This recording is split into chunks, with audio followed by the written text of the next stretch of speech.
Bonjour à tous, je vais vous parler un peu d'économie, entre autres du marché canadien.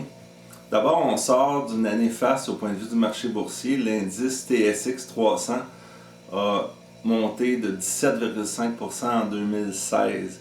Donc, c'est de bon augure pour l'économie quand le marché boursier s'en va en montant. Pour le marché canadien, les économistes prévoient en 2017-2018 grosso modo une croissance du produit intérieur brut d'environ autour de 1,8 à 2% pour chacune des 2 années. Le dollar devrait se maintenir à 70 et entre 70 et 75 sous US avec un prix du baril de pétrole qui se promène entre 50 et 55 dollars US qui a monté un peu depuis un an. Mais en gros, c'est excellent pour les exportations d'avoir un dollar qui n'est pas très fort. C'est également très bon pour l'industrie touristique, les hôteliers, les restaurants, etc. Personne ne se plaint de ça. C'est certain que, point de vue des biens importés, c'est un autre paire de manches. Le seul X se situe au niveau du marché immobilier. Il y avait une crise à Vancouver, il y a encore une crise d'ailleurs. La valeur moyenne des maisons frôle le million de dollars. C'est devenu ridicule. Les Asiatiques, les Chinois entre autres, achètent tout.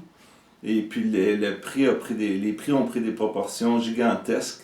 Et le gouvernement a décidé, le gouvernement provincial a imposé une taxe de 15% aux non-résidents pour l'achat d'une résidence. Ça a commencé au milieu de 2016 et tout cela devrait avoir comme effet de ralentir le marché immobilier. Et le gouvernement fédéral, lui, en octobre, a resserré les règles de qualification pour les acheteurs qui n'ont pas 20% de mise de fonds.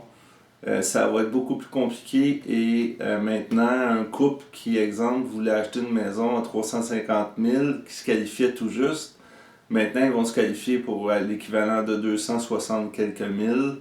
Le petit couple qui passait juste pour un condo à 200 000, maintenant va se qualifier pour 153 000. Donc tout ça peut avoir un effet domino et ça peut créer une crise immobilière. Par contre, moi je prévois qu'il va y avoir un afflux de capitaux qui va arriver de l'ouest et s'en venir vers l'est. Les Asiatiques savent calculer et comprennent très bien qu'au Québec, le potentiel est beaucoup plus grand. La maison d'1 million à Vancouver se vend 350 000 ici versus 650 000 à Toronto. Donc, il commence à y avoir de plus en plus d'investissements asiatiques dans le Grand Montréal.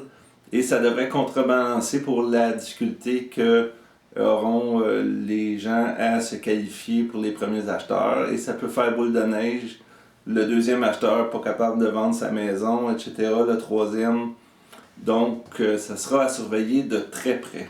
Mais pour l'ensemble, les nouvelles économiques sont bonnes, les investissements, les entreprises prévoient investir davantage. Ça serait la première fois en 3 ans qu'on aurait une hausse au point de vue des investissements d'entreprise. Les exportations vont monter plus vite que les importations.